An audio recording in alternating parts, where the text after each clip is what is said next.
የዋን ሰው ማኒፑሌት የምታረጉ ሰዎች፣ ቅኖችን ራይ ያላቸውን ሰዎች ማኒፑሌት የምታረጉ ሰዎች አድቡ፣ ግድ የላችሁ። የኛ ህዝብ ግራ ተጋብቷል። ቸርችም እዚህ ጋር አንዱ ይጎትተዋል፣ ቸርች እዚህ ጋር አንድ ጦርነት ብሎ ይጎትተዋል፣ እዚህ ጋር መንግስት ይጎትተዋል፣ እዚህ ጋር ሞቲቬሽናል ስፒከር ይጎትተዋል። ማንን ነው የምትፈልገው? ኤሌክትራ ሙዚቃ ቤት ሄድኩኝ። የኤልያስ መልካን ስቱዲዮ ንገሩኝ አልኩ።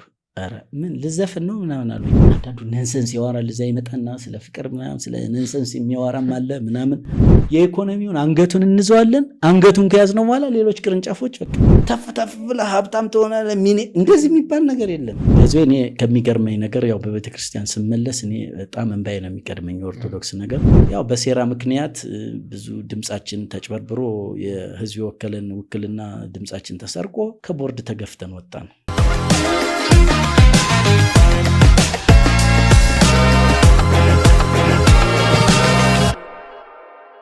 ሰላም የተከበራችሁ ተመልካቾቻችን፣ ክፍል 2 ከዶክተር ለጤናህ እጅጉ ጋር ተጀምሯል። እንግዲህ በባለፈው ቆይታችን በአጠቃላይ እስከ ውልደቱ እስከ ትምህርቱ እንዲሁም ሌሎች ጉዳዮችን አስተን ተወያይተናል።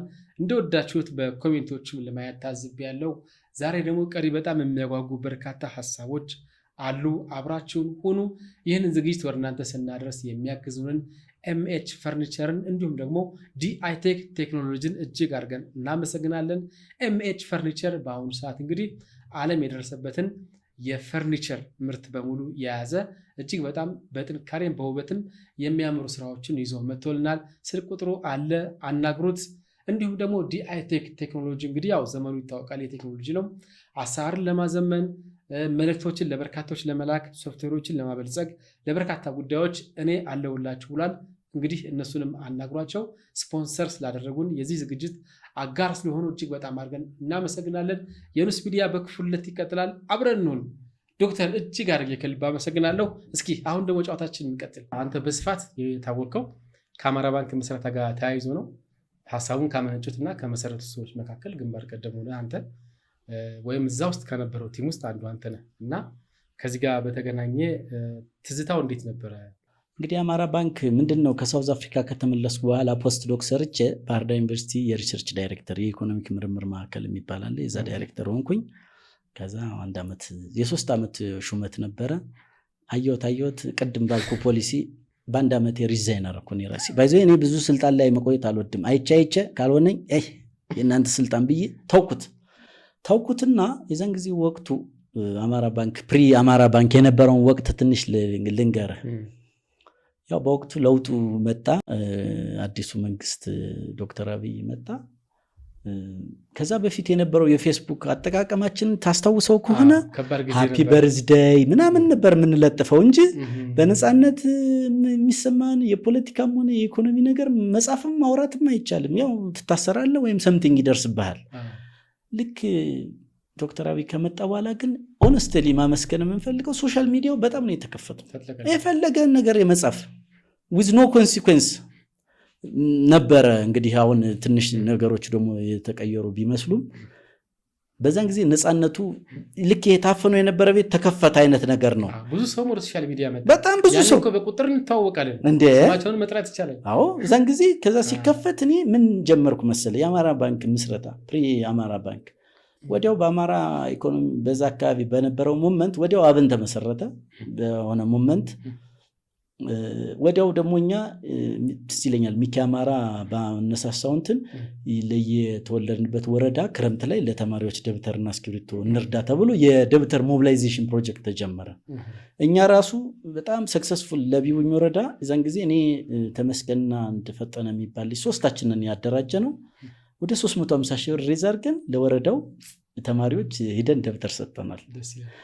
እና የዛን ጊዜ ፊል ያደረኩትን ነገር ልንገርህ። ዘሞመንት ያን ደብተር ልናደርስ ስንሄድ በመኪና እና እዛ ከተማው ላይ ህዝቡ ሲቀበልን በጣም ፊል አደረኩኝ። በጣም ይቺ ትንሽ ደብተር ሞቢላይዝ አድርገን ስለሰራን ይህን ያህል ግሩም አቀባበልና ክብር ምናምን ትልቅ ነገር ብንሰራ ግን ምን ልናደርግ ነው?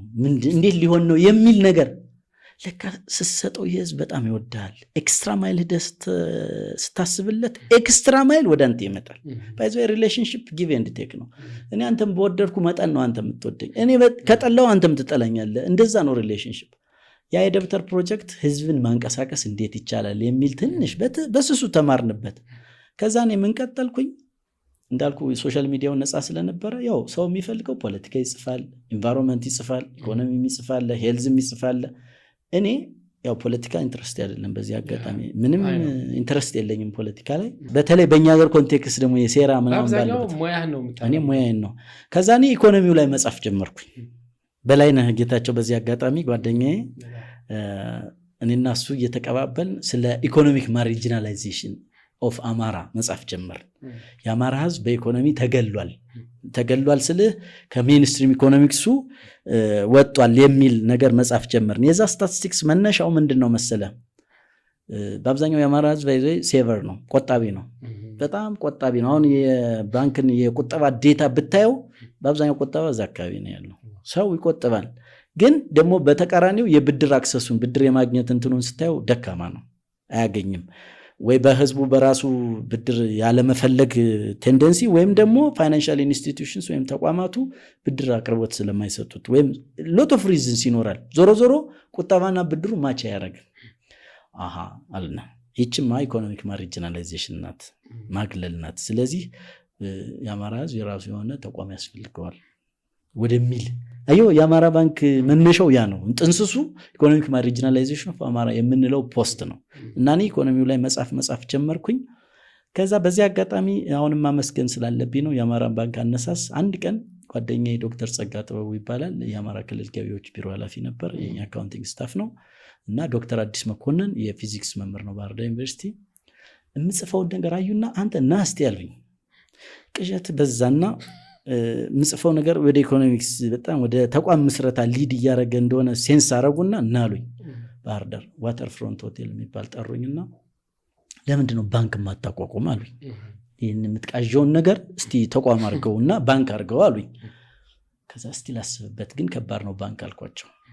የብሔራዊ ባንክ አዋጁና ዳይሬክቲቭ ውስብስብ ነው፣ ባንክ ማቋቋም ታይም ቴኪንግ ነው ምናምን ሌው አልኳቸው። ከዛ አየሁትና ዳይሬክቲቭንም ምኑንም የሚወስደውንም ታይም ምናምን ሳስበው ባንክ አይሆንም፣ በቃ ከባድ ነው ብዬ ተውኩ፣ ድሮፕ አረኩት ባንክን። ለካ አእምሮ መሰለህ የፈሩት ይወርሳል። አሁንም ዛት ሃይፖቴሲስ ባንክ ከባድ ነው ብዬ ትቸዋለሁ። ከዛ ለካ ይሄ ሰብኮንሽስ አእምሮ፣ ይሄ ድብቁ አእምሮ ሴቭ አድርጎታል ባንክን። ከዛ ብዙ ቀን ስለሌላ ጉዳይ ስጽፍ ቆየሁና ትዝ ይለኛል ህዳር 18 በፈረንጆች ኖቬምበር 18 2018 አካባቢ ማለት ነው። አንድ ቀን ደርሼ ተነሳሁኝና ጠዋት ላይ የአማራ አክሲዮን ማህበር ተመስርቷል ብዬ ጻፍኩኝ ፌስቡክ ላይ በድፍረት። ምንም እኮ ያልተመሰረተ ያልተደራጀ ጀማ የሰበሰብኩት የለኝ ምን የለኝ። አየው ሰብኮንሽስ ማይንድ ያወጣው የአማራ አክሲዮን ማህበር ተመስርቷል። አደራጆቹም ዶክተር ባይሌ ዳምጤ በሙሉ ይሄን ዶክተር የጓደኛዬን ባህር ዳር ዩኒቨርሲቲ ያለውን ሰብስቤ እነዚህ እነ ዶክተር መንግስቱ ቦጋለ ፍሮም አዲስ አበባ ዩኒቨርሲቲ ኮሜርስ፣ ዶክተር ጌታሁን አዲስ እያልኩኝ ዶክተሮች በሙሉ ሰብስቤ ተመስርቷል አልኩኝ። ከዛ በኋላ ተቀጣጠለ። የዛኑ ቀን የሜሴንጀር ግሩፕ አዋቀርኩኝ። የዛኑ ቀን የአማራ አክሲዮን ማህበር የተመሰረተ ስለሆነ ጆይን የምታረጉ ጆይን አርጉ እዚህ ሜሴንጀር ግሩፕ ላይ። በአንድ ቀን ከ200 ምናምን ሰው በላይ ጆይን አረገ። የዛን ጊዜ እንደዚህ ፖፑላር አልነበረም፣ በአንድ ቀን ቫይራል ምናምን አትሆንም። ከዛ የዛኑ ቀን ተመሰረተ፣ 200 ሰው ገባ። ከዛ ያንን ሰው ማየት ጀመርኩኝ። ለ2 ሳምንት ካየነው በኋላ አንዳንዱ ነንሰንስ ያወራል፣ እዛ ይመጣና ስለ ፍቅር ምናምን ስለ ነንሰንስ የሚያወራም አለ ምናምን። አንዳንዱ ደግሞ ሲሪየስሊ ስለ ቢዝነስ የሚያወራል። 12ቱን ሐዋርያት መረጥኩኝ። ከዛ 200 400 ጀማ ማለት ነው። 12ቱን ባንኩን ሊያደራጁ የሚችሉ ሰዎችን ለኔ ሐዋርያት ናቸው መረጥኩና ሌላ ግሩፕ አዋቀርኩ እንደገና። ያ ግሩፕ ማለት ነው የአማራ ባንክን የጠነሰሰው ያ ግሩፕ ነው 12ቱ ያልኩ። ያ ግሩፕ ለ2 ሳምንት ተወያየን በአማራ ኢኮኖሚ ጉዳይ። አንዳንዴ በላይቭ አንዳንዴ በቴክስት አንዳንዴ በስልክ ኮንፈረንስ እያደረግን ከዛ 10 ሴክተር መረጥ ከግብርና ጀምሮ ሁሉ ሴክተር ሪቪው አድርገን 10 ኢንቨስት ልናደርግባቸው የምንችላቸው ሴክተሮች መረጥ ነው። ከዛ አሁን በዚህ አጋጣሚ አንሙት አብርሃም አሁን ውጭ ሀገር ይወጣል። ጋዜጠኛ አንሙት አብርሃም ታውቀዋለህ? ኤቢሲ የነበረው 10 ሴክተር ላይ ኢንቨስት ማድረግ። እኛ ደግሞ ማንታወቅ ሰዎች ነን። ማድረግ ስለማንችል አንድ ሴክተር እንምረጥ ብለን ወሰን። ከዛ እንሙት አብርሃም ታንክስ እንሙት በዚህ አጋጣሚ ወንድማችን ባንክ ነው ማቋቋም ያለብን አለኝ። ከዛ እኔ አይሆንም ባንክ እኔ ከዚህ በፊት ዶክተር ጸጋና አንተና ብለውኝ አይቸው በጣም ውስብስብ ፕሮጀክት ነው ባንክ አይሆንም ስለው አንሙት ምን እንዳለ ታውቃለህ? የኢኮኖሚ አንገቱ ባንክ ነው፣ በፍጹም ባንክ ነው የምናቋቁም እንጂ ማኑፋክቸሪንግ፣ እርሻ፣ ሰርቪስ፣ ሆቴል፣ ንግድ ምናምን እያልን አሁን የምንዳክረው ጉድ የለንም። የኢኮኖሚውን አንገቱን እንዘዋለን። አንገቱን ከያዝነው በኋላ ሌሎች ቅርንጫፎች በቃ በቀላሉ ይቋቋማሉ አለ። ታንኪዩ። እኔ አንሙት በዚህ አጋጣሚ ለአማራ ባንክ አይዲያ መፈጠር ያንተ አስተዋጽኦ አለበት። ከዛ በኋላ በቃ ይሁን ተባለ። እነዛ 12ቱ ሐዋርያት የምላቸው እንግዲህ በላይነህ ጌታቸው አለ፣ ኤልያስ ጥሪት አለ፣ አሁን አሜሪካ ያለ ከተማ ስንታየው አለ፣ ዶክተር መንግስቱ ቦጋለው አዲስ አበባ ዩኒቨርሲቲ ኮሜርስ ምርጡ ወንድሜ፣ ሶፎኒያስ ዳዊት አስራደ፣ እንዲሁ ላስታውሳቸው እስቲ ዶክተር ማን ነው ወልቂጤ ዩኒቨርሲቲ፣ ዶክተር ይርጋን ናውጋው ፍሮም ወልቂጤ ዩኒቨርሲቲ ባይዞ በአካል ማንተዋወቅ ሰዎች ነን። ያንን ባንክ የመጀመሪያው ሚቲንጋችን ኢትዮጵያ ሆቴል ነበረ። በአካል ተገናኝተን የባንኩን ጥንስስ የጀመርነው ከዛ በኋላ ነው እንግዲህ አቶ መላኩ የመጡት። እኛ እንትን ካልነው በኋላ ምንድነው መሰለ ትሪኩ ባይዞ የአማራ ባንክ ለምን ሰክሰስፉል ሆነ? 12 የማይተዋወቁ ግን ኢነርጂ ያላቸው ወጣቶች ባንክ እናቋቁማለን ብለው ተነሱ። እነሱ ሰዎች ግን ራሱ 12ቱ ህዝብ አያውቃቸውም። ከዛ ምን ወሰን ስትራቴጂክ ሙቭ ልንገርህ። እኛ እኮ አሁን ይህን ባንክ ዘንደን ብሔራዊ ባንክ ፈቅዶልን ወደ ህዝብ ብንመጣ ምንም አክሲዮን አንሸጥም። ቢኮዝ አክሲዮን ማለት ትረስት ነው የሚሸጠው፣ እምነት ነው። የማይታወቅ ሰው አይታመንም። ስለዚህ ማንም አይገዛንም። ስለዚህ የተሻሉ ህዝብ የሚያውቃቸውን ሰዎች ወደፊት እናምጣ። እኛ ብናነሳሳውም ፊት ላይ ግን ሌላ ሰዎችን እንጨምራልንና አደራጅ ኮሚቴውን ስናደራጅ ታዋቂ ሰዎችን አቶ መላኩ ፈንታን ሌሎቹንም ሰዎች አመጣን። በተለይ በዚህ አጋጣሚ አቶ መላኩ ፈንታ መምጣት በጣም ባንኩን እንደገና ነው በጣም የቀየረው። ምክንያቱም እሱ ገቢዎች ሚኒስተር ነበረ፣ ታዋቂ ነው። በዛን ጊዜ ደግሞ ያው ታስሮም ነበረ እና የለውጡም ሙቭመንት ምናምን ስለነበረ አቶ መላኩ ባይዞ ብቃት ያለው ሰው ነው። በብቃት ደረጃ ምንም ከዚህ በፊትም ጽፌው አውቃለሁ። የሱ መምጣት በጣም ባንኩን ተርን አደረገው። እኛ አነሳሳ ነው። ከዛ ያደራጅ ኮሚቴው ሰብሳቢ ሆነ። ከዛ እኔ ደግሞ ምክትል ሆንኩኝ። ያው ባንኩን ከመጀመሪያው ከዛ በኋላ 34 ያደራጅ ኮሚቴ ባንኩን እንዲህ ዞረ። በቃ አክሲዮኑን በፌስቡክ ሸጥ ነው ባይዞ። እኛም አሁን ፌመስ እና ፖፑላር የሆን ነው ቢኮዝ ኦፍ ባይዞ። አማራ ባንክ ለእኔ ትልቅ ባለውለታዬ ነው። በጣም ልጀም ነው፣ ፌመስ አረገኝ። ያው አሁን ከረንትሊ ያለው ሁኔታ ብዙ ልክ ባይሆንም ነገር ይነሳል። ያው እንግዲህ ይመስለኛል አንድ ነገር ሲቋቋም ዋጋ ያስከፍላል። ከዛ በኋላ ደግሞ ባለው ሂደት በየጊዜው ዋጋ መከፈል ስላለበት አንዳንድ ነገሮች ይፈጠራሉ ብዬ አስባለሁና እንደው ከዚያ የተለየ ግን የምትለው አንዳንዶቹ እንደዚህ አንተንም የሚወቅሱ ሰዎች አሉ፣ ሌላኛውን ግሩፕ የሚወቅሱ አሉ። ሁላችሁም ስማችሁን ብጠራ በዚህ ሂደት ውስጥ የነበሩ ሰዎችንም ያው ሰው ለምሳሌ አሁን ሰው ሲወቅስም ለሳያቅ ሊወቅስ ይችላል፣ ችግር የለም። አንተን ስለሚያውቅ ብቻ አንተ ጋር ሊመጣ ይችላል። የሆነ ነገር አሁን ቢገጥመው አንድ ሰው ሄዶ አንተን ሊያስታውስ ይችላል። አሁን ከረንትሊ ለምሳሌ ያለህ አይመስለኝም። ልክ ነው።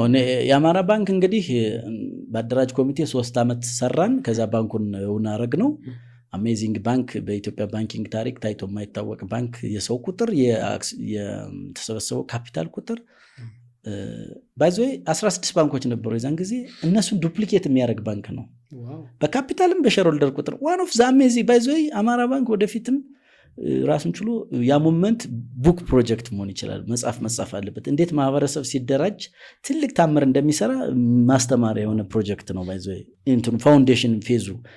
ከዛ ኦፕሬሽን ላይ ሲገባ 3 ዓመት ያው ቦርድ ኦፍ ዳይሬክተር ሁኛ አገልግያለሁ። የስትራቴጂ እና የአይቲ ሰብ ኮሚቴ አባልም ነበርኩኝ። እንግዲህ እንደምታዩት ነው። አግሬሲቭ ነበርና ብራንች ኦፕኒንግ ላይ በአንድ ጊዜ 300 ብራንች ነው የደረስነው። ኢቭን ባይዞ በጣም አሜዚንግ ነገር እያንዳንዱ ወረዳ አማራ ባንክ እዚህ ወረዳ ካልተከፈተልን የሚል ፒቲሽን ሁሉ ወደ እኔ ይመጣ ነበረ። አለበለዚያ ካልከፈታችሁልን ክልል ርዕሰ መስተዳድር ጽሕፈት ቤት እንዳለን የሚሉ ወረዳ። ያን ያክል ነው ህዝቡ ባይዞ። አሁንም ቢሆን በአማራ ባንክ ህዝቡና ባላክ ሲሆኑ ከፍተኛ ትረስት አለው።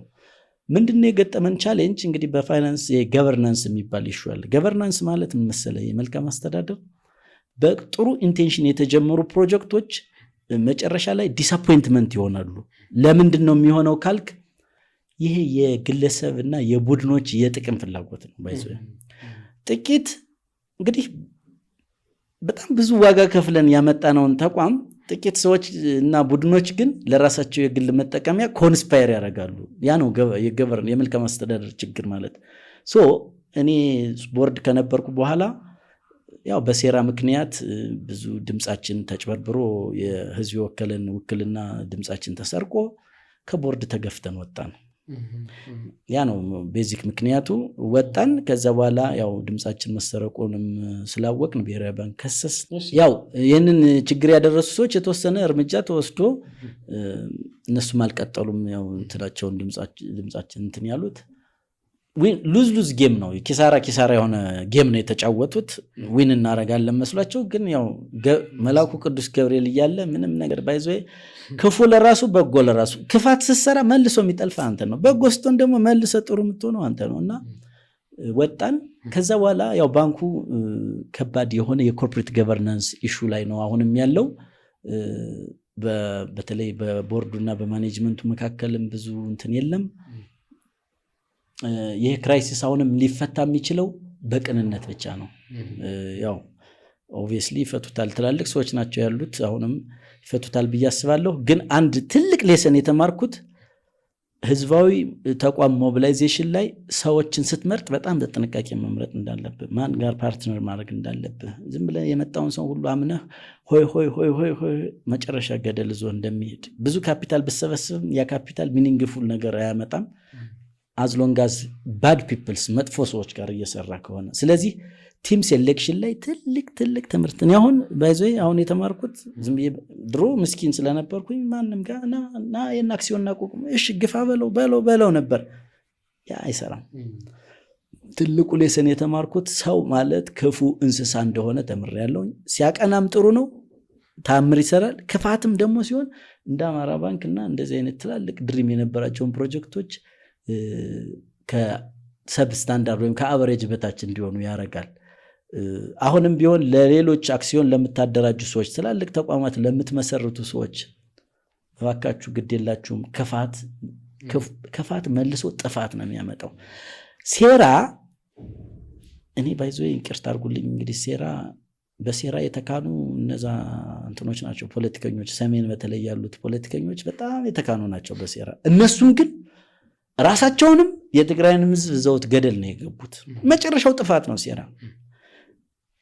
ሎንግ ተርም ዘላቂ ነገር ማምጣት ከፈለክ ቅንና የዋህነት ጅልነት አይደለም። ባይዘው የዋህነት እኔ አሁን አንተ ስትሰርቅ እያየው ዝም ምልህ ምናልባት አእምሮ ከሶ ትመለሳለህ ብዬ ነው እንጂ አለማወቅ አይደለም፣ ወይም ጅልነትም አይደለም።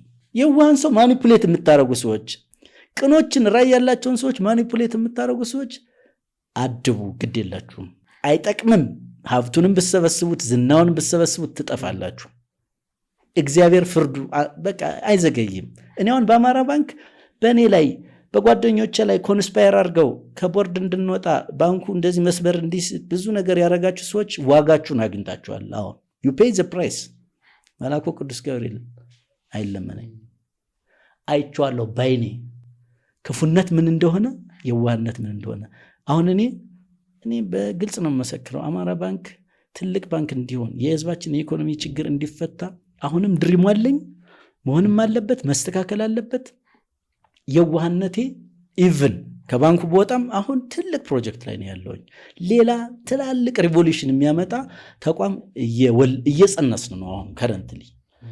እና እዛ የገነባነው ስም አሁንም እየከፈለን ነው በሌላ ተቋም ኢቭን በስም በዝና በሪሌሽንሽፕ በኔትወርኪንግ የሆነ ቦታ ተቋም ይቋቋም ሲባል ተፈላጊ ሰው አድርጎኛል። አሁንም በቅንነት በመስራት ክፉዎች ግን ኦብቪየስሊ ወድቀው ነው የቀሩትና ግድ የላችሁም። ክፋት መጨረሻው ጥፋት ስለሆነ ተመለሱ ወደ ቅንነት እላለሁ። ይሄ ነው። ያ 15 አዋቶ ከሌለው ብር 10 ሺህ ብር አዋቶ በጣም ባንክ ያቋቋመውን ገበሬና ነጋዴ ማህበረሰብ ሁሉም በእውቀቱ ልክ እኔ አሁን እንደው ከሌ ለማለት ብዙ ጊዜ ያሳር ነገር የተቋም ነገር በተወሰነ ደረጃ ስለማቀው የሚሻለው ነገር ተከባብሮ ሁሉም ሰው ቢሰራ ለአንድ ዓላማ ለአማራ ህዝብ፣ ለገበሬው፣ ለነጋዴው፣ ለሌላውም ኢትዮጵያ እንዴት መተረቻ ነው አማራ ባንክ ተባለ እንጂ እኮ የማንኛውም ኢትዮጵያ የሌላውም ኢትዮጵያዊ ባንክ ነው። በሼር ሆልደር አሉበት፣ አስተያየት በመስጠት አሉበት ምናምን ብዙ ጊዜ አንዳንድ አስተያየቶችንም እሰማለሁና ለሀገር እንዲጠቅም ሁሉም ሰው ባይዘው አንዱ መስተካከል ያለበት ተረታችን የኢትዮጵያ ህዝብ አብሮ መብላት እንጂ አብሮ መስራት አይችልም የሚለው ተረት ባይዘው ካልተቀየረ የሀገር አያድግም። አብረን መብላት እንወዳለን፣ ግን አብረን መስራት አይደለም። ባንክ ተቋም በጋራ የሆነ የጋራ ገንዘብ ሲገባበት በቃ ለምን እንደምንፋጅ ለምን የራሳችንን ኮተትና ድሪቶ እንደምንሰበስብ ይገርመኛል። አንድ ተቋም ሲቋቋም አሁን እኛ አማራ ባንክ ላይ ያየሁትን መሰረታዊ ችግር እንደ ማህበረሰብ ያለብን ያስተሳሰብ ድክመት ነው። ማንን ታውቃለህ? ከሌ ይዛለ ያስቀጥረኛል፣ ከሌ ይዛለ ብድር ያሰጠኛል፣ ከሌ ይዛለ ህንፃዬን ለብራንች ይከራየዋል። እንደዚህ አይነት ኮተት መቆም አለበት። ባይዘይ በብቃትና በብቃት ዲዘርቭ ካረክ ትቀጠራለህ፣ ካላረክ አትቀጠርም። ቤት ጥሩ ከሆነ ባንኩ ይከራየዋል እንደ ህንፃ።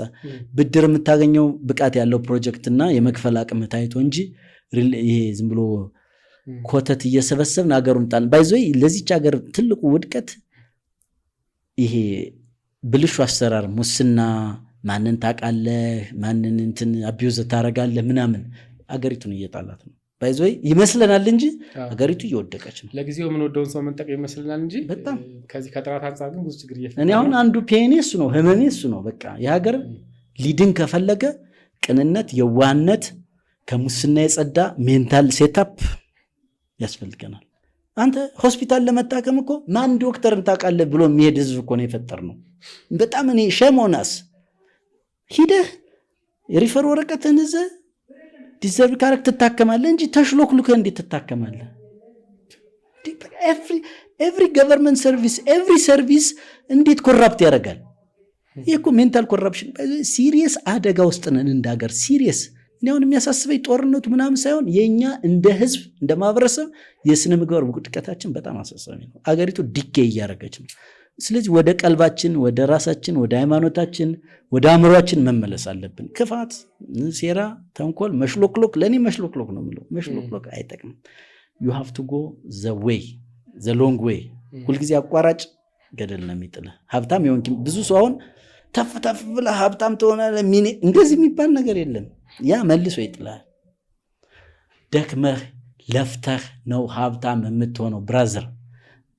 እግዚአብሔር አዳምን ወደ ምድር ሲጥለው በላብህ ጥረህ ግረህ ነው ሀብታም የምትሆነው ነው ያለው እንጂ ተፍ ተፍ ብለህ ወይም ጉቦ ሰጠህ አላለውም።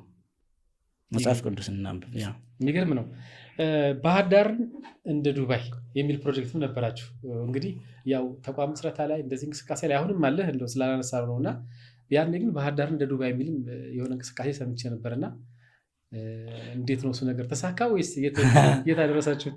ባይዘይ እኔ አሁን ዶክተር አብይ ከሚሰራቸው የኮሪደር ልማት ፕሮጀክቶች እንግዲህ ፓርትሊ የኔን ድሪም እየተሰራ ነው ብዬ አስባለሁ። አዲስ አበባም ዱባይ እየመሰለች ነው። ባህር ዳርም አሁን በቅርቡ ነበርኩኝ። በጣም አሜዚንግ ሲቲ እየሆነች ነው። ምንድነው ባህር ዳር ዩኒቨርሲቲ አንድ የሪል ስቴት ፕሮጀክት ነበረው እና ዱባይን እንድናይ ሂደን ፋይናንስ ተደርጎ ሄድን ዱባይ። በቃ ሌላ ቅድም እንዳልኩ አዲስ አበባ ስገባ ባህር መሰለኝ አልኩ። ዱባይ ደግሞ አናዘር አሜዚንግ ሞመንት። ያው ባዛይ ከገጠር ከቢቡኝና ከዛ አካባቢ ለወጣ ሰው ያው ብዙ ነገር ይገርማል እና ዱባይን ሳይ እኔ እዛ ዱባይንም ያው ፕሮባብሊ በዩቲዩብ በፌስቡክ ላይቭ ምናምን ገብቻ አስጎብኝቻቸዋለሁ። ዱባይ is one of the amazing cities in the world by the way። በዚህ አጋጣሚ ድሪም እንዴት ሀገርን እንደሚቀይር አይቻለሁኝ። by the way ህልም ሀገርን ይቀይራል፣ ግለሰብን ይቀይራል። አሁን ብዙ ጊዜ ቢዝነስ ላይ ካፒታል የለኝ መሬት የለኝ እንዲህ የለኝ እና ቢዝነስ መስራት አልቻልኩም። ህልም ነው የሌለህ ብራዘር፣ የሌለህ ጥሩ ህልም ጥሩ አይዲያ ነው የሌለህ። ዱባይ ምንድን ነው ያደረጉት? እዛ በረሃ ሀገር ምንም የማይመች ሀገር ውስጥ ለምንም ነገር ምንም የሌለው ሀገር ማለት ነው። ባይዘይ ነዳጅ አላቸው፣ ግን ነዳጁ አይደለም ዱባይን ያሳደጋት። ድሪም፣ መሪ፣ ሊደርሺፕ፣ ህልም እንዴት ዓለምን ወደኛ መሳብ እንችላለን ብለው ነው ያሰቡት። በቱሪዝም በቢዝነስ ዱባይ አሁን ሴንተር ኦፍ ቱሪዝም ናት። ግሎባል ቱሪዝም ሴንተር ኦፍ ቢዝነስ ናት። የጎልድ ማርኬት የዓለም የወርቅ ዋጋ የሚወሰነው ዱባይ ነው ባይዘይ እና በጣም በማሰባቸው ዓለም አሁን እንደውም ረስቸው ካልሆነ ስታቲስቲክሱን አንድ ዱባይ ኔቲቭ ይኖራል፣ ሌላው 9 የሌላ ሀገር ዜጋ ነው። ህንዱ፣ ፓኪስታኑ፣ ኢትዮጵያዊ ምናምን ቱሪስቱ ምናምን እና ሳያት በጣም ገራሚ ሀገር ናት። በኢንፍራስትራክቸር፣ በህንፃ፣ በቱሪዝም፣ በሪል ስቴት ዴቨሎፕመንት፣ በትሬድ እና ባህር ዳር ያህል ፖቴንሻል እያላት ለምንድን ነው እንደ ዱባይ መሆን ማችል ምናምን ብዬ እንቅስቃሴ ጀመርኩ። ዱባይን አይቼ ከመጣሁ በኋላ ከዛ ምን አሰብኩ መሰለ የከተማ አስተዳደሩን ከንቲባውንና እዛ አካባቢ ያሉ ሰዎችን ስፖንሰር ፈልጌ ወደ ዱባይ ይዤ መሄድ አለብኝ ግድ የላችሁም ብዬ ፕሮጀክት ጀመርኩኝ። ከዛ በአጋጣሚ ስፖንሰር አገኘው፣ ከፕራይቬት ሴክተርም ከፐብሊክ ሴክተርም ስፖንሰር አገኘው። ከዛ በኋላ ዱባይን ይዤ ሲሪየስሊ ቤንችማርክ ተደርጋ ዱባይ ባህር ዳር እንደ ዱባይ መሆን አለባት፣ ከዱባይ ምን ልንማር እንችላለን የሚል ከዛ ስንመጣ ደግሞ ያንን ልንተገብር ማለት ነው። በጣም ይገርም ነው እንደዛ ግንጀ ከዛ በኋላ ያው የኛ ሀገር በጣም ማዝነው እንደሞ የኑስ በዚህ አጋጣሚ ልንገርህ በጣም ቢግ ፕሮጀክቶች ሐሳቦች እንጠነስሳለን። ከዛ በኋላ ሞመንት ስንጀምር ኦል ኦፍ ሰደን አገሩ ግርግር ውስጥ ይገባል። ወይ የሆነ ህዝብ እዛ አካባቢ ተፈናቀለ ይባላል፣ ወይ የሆነ ህዝብ ሞተ ይባላል፣ ወይ የሆነ ጦርነት ተነሳ። ከዛ በኋላ ወይ የሆነ አዘን ይገባል። ከዛ ሞራላችን ይሰበራል። በዚህ አማራ ባንክን ስናቋቁም ያንን ሁሉ አክሲዮን ስንሸጥ እየወጣን እየወረድን ኢቭን አክሲዮን መሸጡን ያቆምንበት ጊዜ አለ። ቢኮዝ አገሪቱ ያው እየተናወጠች ስለሆነ ኦልሞስት እኮ አላረፍንም። ከባለፉት 10 ዓመታት ጀምሮ የሀገር አርፎ ያውቃል እንዴ? ትንሽ ሰላም ይሆናል፣ ትንሽ ይበጠበጣል። ከዛ በኋላ ከንቲባው ምንም ሲቀያየር ያን ፕሮጀክት እንትናለው። ግን አሁን አይ ቲንክ አይዲያዬን ገዝተውታል። ለምሳሌ እኔ ካሰብኩት ሐሳብ ልንገርህ። ጣናን ቀድቶ በከተማው ውስጥ ማዞር አንዱ ከዱባይ ፕሮጀክት አንዱ ከተማዋ ሙቀት ስለሆነች ለቱሪዝም እንድትመች አድርገህ ጣናን ከዛ ጊዮን ሆቴል ካለበት በሙሉ ዓለም ትቀዳውና ዲዛይን ሁሉ አሰርቻለሁ። አንድ በዚህ አጋጣሚ ኢንጂነር ማቴዎስ የሚባል ጓደኛ አለኝ።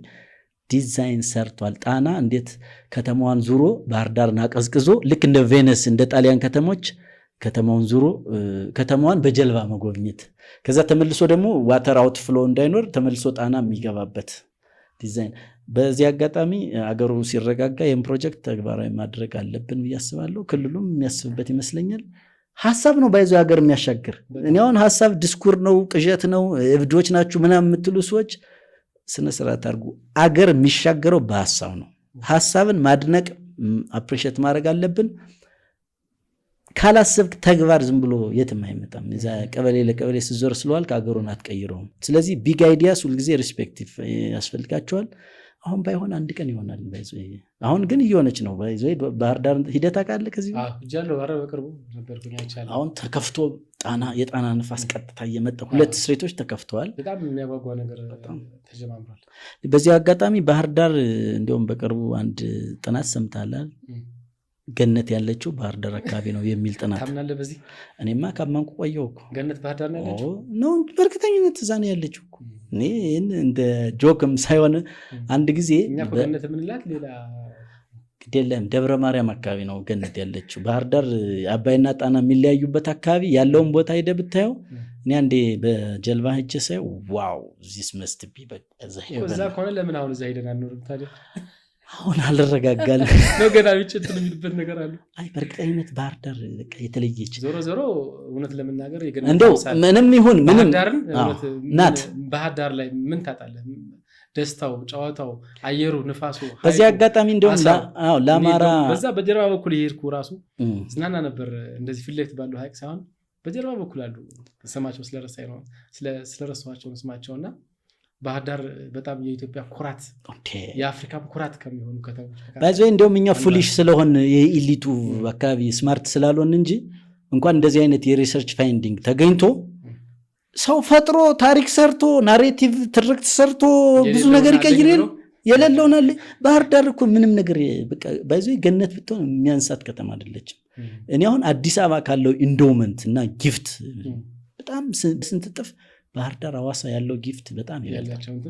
እነዚህ ከተሞች ባይዘይ one of the best international cities መሆን የሚችሉ ናቸው። እዚህ ግን አሁን ተለተለ አዲስ አበባ ተመላለሳለህና ያው ብዙ ስራ እንደያዝክ ምንም ጥርጥር የለውም። የተወሰኑ ተቋማትንም እኔ ያውቃቸዋለሁና ከዛ ባሻገር ደግሞ እንደው ትንሽ ጾም ስለሆነ ይመስለኛል ወደ መንፈሳዊነትም አክቹአሊ ከጾም በፊት ጀምሮ ይመስለኛል አንድን ውሃ ትሄዳለህ፣ ገዳማት ትሄዳለህ፣ ቤተክርስቲያን ትሄዳለህ። ከዛ በፊት እንደዚህ ብዙ አልተለመደም ነበርና እንደው ወደ መንፈሳዊነት እያመጣ ያለው ነገር ምንድነው? ሰበብህ ምንድነው? በዚህ አጋጣሚ በእኔ ህይወት እንዳልኩ መቀየር የተለያዩ ምንድነው አክቲንግ ሮሎችን አስዩም አድርጌያለሁ። አክቲቪስቱኛለሁ፣ ምሁር ነበርኩኝ፣ ነኝም፣ ባንክ አቋቋሚ ነኝ። ምንድነው ሌላ አንተ በጣም ብዙ አርቲስት ያደርገኛል። በቃ አሁን ደግሞ ወደ ሃይማኖቱ ደግሞ ጎራ እንግዲህ ለምን ሆነ የሚለው አንደኛ early foundation is important ባይዘው እኛ ጎጃም ውስጥ ስናድግ ያው ቤተክርስቲያን ቤተሰቦቻችን እየወሰዱን ስዕሉን እያየን በቤተክርስቲያን እየተደነቅን ነው ያደግነው። ያው early childhood እንትን ከዛ ደግሞ 6 ኪሎ ስንገባ ያው ማህበረ ቅዱሳን እንዳልኩ ብዙ ተምረናል። ያው አሁን ጥቅስ ምናምን ምዕራፍና ቁጥር አልነግርህም እንጂ ጠቅላላ ሐሳቡን መጽሐፍ ቅዱስን ተምረናል። ያው በማህበረ ቅዱሳን ሪኮል የማድረግ ጉዳይ ነው። አንድ 20 ዓመት ሆኖኛል እንዳልኩ ከቤተክርስቲያን ከራኩኝ። ያው አንዱ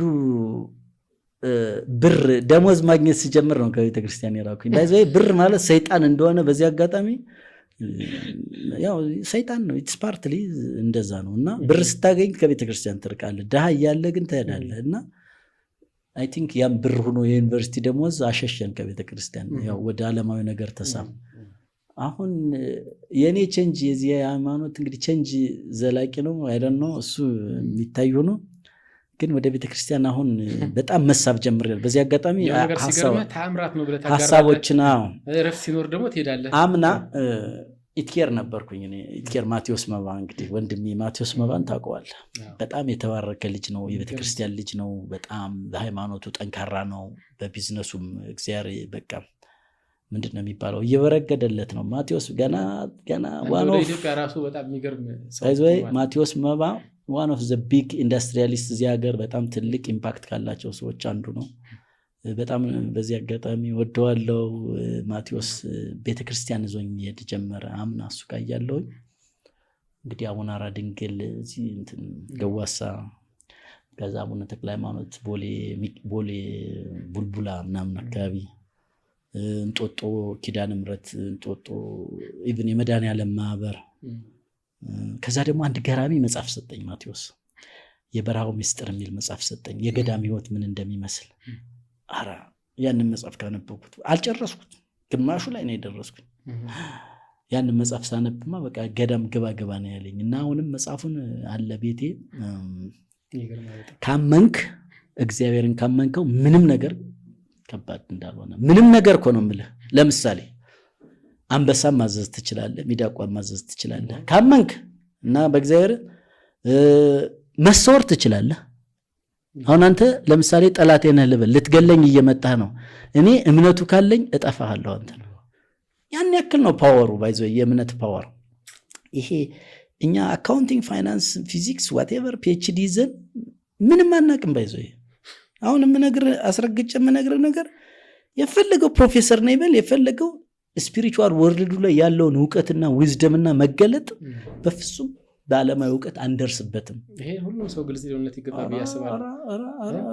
የሆነ ዘርፍ ላይ የሆነ ወረቀት ይሰጠናል እንጂ ከዛ ባለፈ ግን ስለ ህይወትም ስለ ዓለምም ስለ ምንም ከዛ እኔ ገዳም ምናምን መሄድ ስጀምር ማመን እንደዚህ በትክክል የሆነ ነገር እንዲሳካል መጸለይ፣ ከዛ ደግሞ ሲሳካልኝ አየዋለሁኝ። አሁን እኔ ከዛ በኋላ ኢቭን እንደው ተሳክቶልኝ 1-2 ጊዜ እዛ ገዳም እጫለሁ። አሁን አቡነ አራ ድንግል ለኔ በቃ ትልቅ ስለ ሁሉ አድርሻ ካለውኝ ኢቭን አሁን እኔ ከባድ ነገር ሲገጥመኝ አሁን የምከተለውን ፊሎሶፊ ልንገርህ።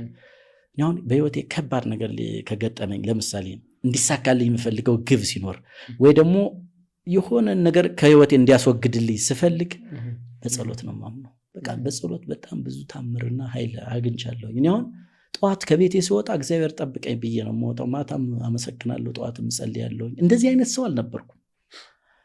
ግን እግዚአብሔር እንደሚጠብቅህ ካመንከው ምንም ነገር እንደሚያደርግልህ እና የዚህ ዓለም ነገር ባይዞ ከንቱ እንደሆነ ከገባኝ እንግዲህ 1 ዓመት ምናምን አለፈ። 2 ነገር ልበለ አሁንም ለአድማጩ ፕሮባብሊ እኔ የሃይማኖት ሰባኪ አይደለሁም፣ ግን 2 ነገሮች እርግጠኛ ሆኜ መናገር እችላለሁ። አንደኛ በዚህ ዓለም ያለው ነገር በሙሉ የምንመኘው ነገር ሀብት፣ ዝና ምናምን የምንለው ነገር ሁሉንም አንደርስበትም። ሴቭ ዚስ ሁሉንም መድረስ አይቻልም። አንድ ሁለተኛው ሃይፖቴሲስ ብንደርስበት እንኳን ከንቱ ነው፣ ምንም ገለባ ነው። ደስታ ባይዞይ ሾርት ነው፣ አጭር ነው። ለምሳሌ ስራ ቢሰጠኝ ሰጠህ የ1 ሚሊዮን ብር ደሞዝ ስራ ዘሞመንት ስራውን ከሳምንት በኋላ ያ ደስታ የለም። አሜሪካ ቢወስደኝ ሄድክ ከሳምንት በኋላ አሜሪካን ዙረ ካየው በኋላ ደስታው ባዶ ነው። ኢትዮጵያ እያልክ ስታለቅስ ትውላለህ። ትዳር ይስጠኝ ሰጠህ፣ ትዳር ይዘ ብሌሲንግ ግን ዴይቱ ትጣላለህ ወይም ሰምቲንግ ባላገባው ምናምን ትላለህ። ባይዘይ ቋሚ ደስታ ያለው እግዚአብሔርና እሱን ከማወቅ ብቻ ነው እንጂ የዚህ ዓለም ቤት መኪና የለኝም ምበለው የለኝም ሲሰጥህ ግን ሾርት ሊቭድ ነው። ከዛ በኋላ ተመልሰህ ማማረርክን ምናምን ትቀጥላለህ እና ሁሉን ነገር አደርስበትም። ስለዚህ አዳም ሆይ አትድከም። ምንድነው ኢብራሂም ምን ይላል? ጓደኛችን ኢብራሂም ደክመህ አትሙት ይላል። ሁሉ ነገር አትቧጭሩ። በቃ መክሊታችሁን አውቃችሁ ስፔሻላይዜሽን ናቸው እዛ ላይ ብቻ ተሰማሩ። ለምሳሌ ለጤና ኒያውን ኦልሞስት መክሊቴን አውቄዋለሁ። ኮንሰልታንት ነኝ እኔ፣ የቢዝነስ ኮንሰልት። ሌላ ነገር አይደለሁ፣ ፖለቲከኛ አይደለሁ፣ የሃይማኖት ሰባኪ አይደለሁ፣ ቲክቶከር አይደለሁ። የሆንከውንና ያልሆንከውን ማወቅ አለብህ። ሁለቱም የኑስ ምንድነው ስትባል ባይዘ የብዙ ሰው ኮንፊውዥን እኔ ምንድነኝ ሙዚቃ እኮ ዩቲዩብ ጀምረት ተዋል ቲክቶክ ለምሳሌ ዩቲዩብ ጀምሬ ትቸዋለሁ መስሎኝ፣ ግን እኔ ለሚዲያ መሆን ሰው እንዳልሆንኩ ገብቶኛል። አሁን ራሱ አንተ ወንድሜና አስገድደኝ እንጂ እኔ ካሜራ እፈራለሁ ወይም አልወድም። እና የሆንከውና ያልሆንከው መለየት፣ ሁሉን ነገር አትባጭር። ሁሉን ነገር ለመሆን የሚሞክሩ ሰዎች መጨረሻቸው ዜሮ ነው የሚመጡት። ስለዚህ ሁሉን ነገር አደርስበትም፣ በደርስበትም ደስታው አጭር ነው። ስለዚህ ሰው ሆይ ተረጋጋና ፈጣሪን ፈልግ። እንደውም በመጽሐፍ ቅዱስ አንድ ጥቅስ አለ፣ መጀመሪያ የእግዚአብሔርን ጽድቁንና መንግስቱን እሹ፣ ሌላው ነገር ይሆንላችኋል። ኢቭን በዚህ ዓለም ነገር ያለው ነገር የሚሳካልን እግዚአብሔርን ስንዝ ነው እንጂ ብቻችንን ቧጥረን ኢቭን አንተ አሁን ተሳካልኝ የምትለው ነገር ማንም ሰው ተሳካልኝ የሚለው ነገር እሱ አይደለም ያሳካው፣ ፈጣሪ ረድቶት ነው እንጂ በራሳችሁ አትመኩ፣ አኩቻ አትሁኑ። እኔ ፕሮፌሰር ነኝ፣ እኔ ሀብታም ነኝ፣ እኔ ባለስልጣን አትበል። ሰው ነህ፣ ሟች ነህ፣ ምንም ነህ። ባይዞይ ምንም ሰው ምንም እንደሆነ ማወቅ አለበት። ምንም ጉሮሮን እዚህ ጋር ብትያዝ ሴት የምትል ሰው ነው። ስንት ሜዳ ባልያዝም ሴት የምንልበት ብዙ ነገር አለ እና ባይዘይ ከሌላው ከለማኙ ቤተክርስቲያን በር ላይ ካለው ከሚለምነው ከድሃው ሰው ምንም የተለየ እንዳልሆንክ መረዳት አለብህ። በቃ እግዚአብሔር ስለረዳህ ሀብታም ሆነህ ሊሆን ይችላል፣ እውቀት ሊኖር ይችላል፣ ምናምን ሊሆን ይችላል። እግዚአብሔር ፊትን ሳዞር ያ ነገር ባዶ ነው። አረ ዛሬ በጣም ቃለ ሕይወት ያሰማልን ነው። አሜን። ቃለ ሕይወት ያሰማልን አይደል? ሌላው በዚህ አጋጣሚ እንግዲህ እግዚአብሔር ከረዳኝ እኔ በሃይማኖት ዙሪያ እንግዲህ ስለ ኦርቶዶክስ ደግሞ ትንሽ ልናገር። በዚህ እኔ ከሚገርመኝ ነገር ያው በቤተክርስቲያን ስመለስ እኔ በጣም እንባዬ ነው የሚቀድመኝ። የኦርቶዶክስ ነገር በጣም ትልቅ ተቋም ናት፣ እዚህ ሀገር ውስጥ ካለች ኢንፍሉዌንሻል ተቋም። ይህን ሀገር ሸፕ ካረገችው፣ የዚህን ሀገር ሌጋሲ ካስቀጠለች፣ የዚህን ሀገር ቱሪዝም ብዬ በድፍረት ማውራት የምችልበት እንትን አቅም ነው ያላት ቤተክርስቲያኗ። ኢትዮጵያና ኦርቶዶክስን መለያየት በጣም ከባድ ነው። ኢቭን ይችን ሀገር ለማጥፋትም ሃይማኖቱም ከማጥፋት ምናምን ብዙ ፕሮጀክት ነው ያለ በውጭ ዓለም። ምክንያቱም አይወዳውም ሰይጣን እንደዚህ አይነት ብሌሲንግ አይፈልግም። እና እኔ ምን ራዕይ ያለ መሰለ እንደው እግዚአብሔር ከፈቀደልኝ በእኔ ሙያ አሁንም እኔ ሁልጊዜ እንደምወርሳስብ የኔ ሙያ ለሆነ ነገር እንዴት ይጠቅማል ብዬ አስባለሁ። ታጥቷይ በአማራ ባንክን የኔ ሙያ እንዴት ነው ድህነትን ሊያስወግድ የሚችለው ባንክ በማቋቋም ኦርቶዶክስም ላይ አንድ ማስበው ፕሮጀክት አለ። እንግዲህ እግዚአብሔር ሲፈቅድልኝ ይሆናል። በዚህ አጋጣሚ ዲያቆን ሄኖክ ኃይሌን ሁሉ ኮንታክት አድርጌያቸው ነበረ።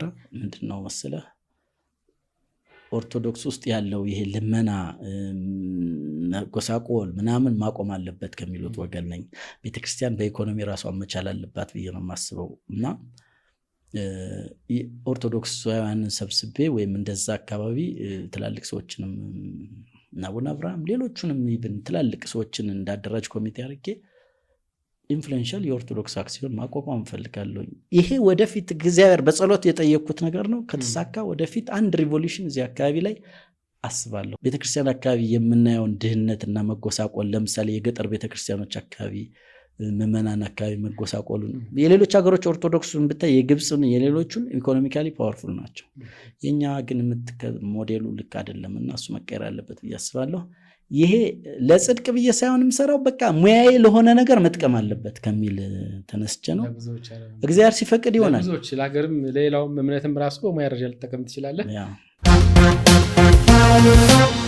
ብዙ ጊዜ ዓላማ ምንድን ነው ስትባል መጽደቅ ነው ትላለህ። አሁንም እንደዛ ነው አልተቀየረም። ይሄ በቃ አሁን ኦፍሌት እንግዲህ እድሜም 46 ነው፣ ወደ ጉድጓድ የሚየር ነው። ያው የሰው ልጅ እድሜ ቢበዛ 70 ከዛ 80 ነው ተብሏልና አሁን እኔ ያው እንግዲህ ወደ አፈር ልንመለስ ነው እና ስትመለስ ደግሞ መጽደቅ ትፈልጋለህ።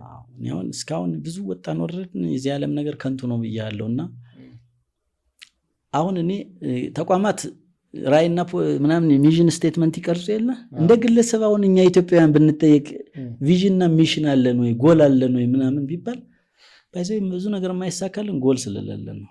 ዛሬ ጥሩ መልእክት የተላለፈው አንዱ ይሄ ነው እና እኔ ጎል ሲባል እኔ አሁን በየትኛው ዓለም ነው ጎል ሴት የምታደርግ ዓላማ በምድራዊ ዓለም ወይስ በሰማያዊ ዓለም ብዬ ከራሴ ጋር በጣም ብዙ አሰብኩበት። የዚህ ዓለም ነገር ከንቱ ስለሆነ በዛኛው ዓለም ነው ድሪም ማድረግ ያለብኝ። እኔ አሁን እንግዲህ ዲስኩርም ምንም ልትሉት ትችላላችሁ።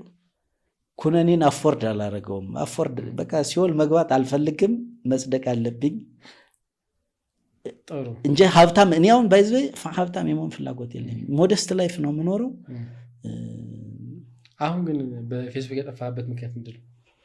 ያው ፌስቡክ ላይ እንግዲህ መጀመሪያ የነበርኩባቸው ተቋማት የኦርጋናይዜሽናል ፖሊሲ ያላቸው ሶሻል ሚዲያ አጠቃቀም ላይ ከዛ አንጻር ነው። ግን ሌላው ደግሞ በጣም ትልቅ ፕሮጀክት ኮንሲቭ እያረኩ ስለሆነ እሱን ስለማንገልጸው ሰርፕራይዝ ስለሆነ ነው እሱን ኩክ እያረኩ ነው። አናዘር እንግዲህ ሪቮሉሽን የሚመስል ነገር እየጋገር እያበሰል ነው በጀርባ አንድ ቀን ይገለጻል። እዚህ መተህ ደግሞ እንትን ትላለህ። አጋጣሚ ዛሬ አሁን ይሄን ቃለ መጠይቅ በምናደርግበት ሰሞን በጣም ኳስ እየታየ ነውና ኳስ ላይ እንግዲህ እናንተ ያለንን ታሪክ ታውቃለህ። ደርቢ ነው የኑስ ይባረኩ በቃ አሜዚንግ ኳስ ሰው ኳስን እንደዚህ ይወዳል እንዴ? ስለ የኑስ ልናገር በጣም በዚህ አጋጣሚ ጓደኛዬ ነው። ከሱ ጋር ያው ብዙ ቀን አሳልፈናል አብረን እና አርሰናል የሚባል ክለብ ጨዋታ ካለው የኑስ አይሰማም አይለማም። በቃ አንስተህ ለምን አጥለውም ውሃ ቀበላይ ብትለው አይሰማም። ከዛ በጣም አናደድከኝና እንዴት ሰው ያህል ግን እኔ ያንተውን ራሱ ይገርመኛል። ባይዘ አሜሪካኖች አሉ እኛ እኮ እንደውም በጣም ዝቅተኛ ደጋፊ አይደለም አሜሪካኖች አሁን በኢትዮጵያውያን በጣም የሚደነቁት እንዴት ዓለም እየበላ እየደነሰ በርገር እየበላ ቢራ እየጠጣ እየሰከረ ወሲብ እየፈጸመ ኦፕን ፖርን እያየ እንዴት ሰው ይጾማል ይጸልያል ብለው በእኛ ባይዘ ግራ እንደሚገቡ ታውቃለህ። ባይዘ ኢትዮጵያውያን እኮ አሜዚንግ ነን ለነሱ ለአሜሪካውያን።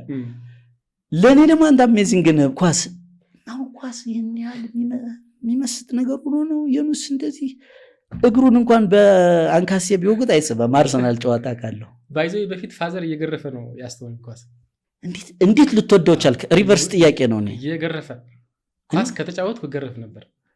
የኑስ አርሰናል የሚወደውን ያህል ከዛ የኑስ ስላናደደኝ ማለት ነው በቃ ሳም ተቃራኒ ክለብማ መደገፍ አለብኝ ዝም ብዬማ እንጂ ከዛ በፊት አደግፍ እኔ ኳስ ኢቨን አላይም ቴሌቪዥን ዘጋዋለሁ። እሺ ማን ነው የምትደግፈው? ማድሪድና እሺ አሁን የማን ደጋፊ ነህ? ቆይ ኧረ እኔ የለኝም። ከእንግሊዝ የማን አንድ ጊዜ አንተ የምትደግፈው ለአርሰናል ተቃራኒ ሆነ ማንኛውም ለአርሰናል ተቃራኒ ሆነ አስቶን ቪላ ሊሆን ይችላል፣ ሲቲ ሊሆን ይችላል፣ ማንቸስተር ሊሆን ይችላል፣ ቦልተን ምናምን ሊሆን ይችላል። ወይ ሁሉ ጠላት ነው ያለ እንግዲህ ተመልከቱ። እኔ ግን አንተ መጠየቅ አለብህ። አዎ ዩ ላቭ አርሰናል ማለት እኔ እዚህ ሀገር የአርሰናል ልብደት ግን አለ እንደሆነ አልገባኝም። አርሰናል ለምን ቤተክርስቲያን አትከፍቱለትም? ቆይ ቸርች ሊሆን እኮ ትንሽ ሃይማኖት ሊሆን ትንሽ ነው የቀረው። የአርሰናል ልብደት አለ።